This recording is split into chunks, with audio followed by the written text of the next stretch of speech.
గెలుస్తారని కూడా నమ్ముతున్నారు. 100% గెలుస్తాం. సో పార్టీ టికెట్ ఇస్తారని నమ్ముతున్నారు గట్టిగా. 100%. మీ పార్టీలో కొంతమంది అంజన్ కుమార్కు టికెట్ రాకుండా కొంత అడ్డుపడుతున్నారనే వాదన కూడా ఉంది.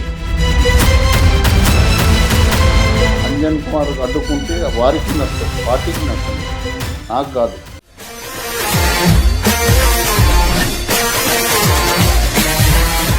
అంజన్ సాబ్ ఓడిపోయినా కూడా అంజన్ సాబ్ కొడుకు ఎంపీకి ఇచ్చినాం కదా రాజ్యసభ అనేది కూడా ఉంది. Rajya Sabha Anil Kumar sitting MP doctor Laxman మీద 10 సెకండ్లు వచ్చిండు. బీజేపీ రాష్ట్ర అధ్యక్షుడు లక్ష్మణ్. రాహుల్ సో ఇది ఫ్యామిలీ కోటాలో వచ్చినది కాదంట.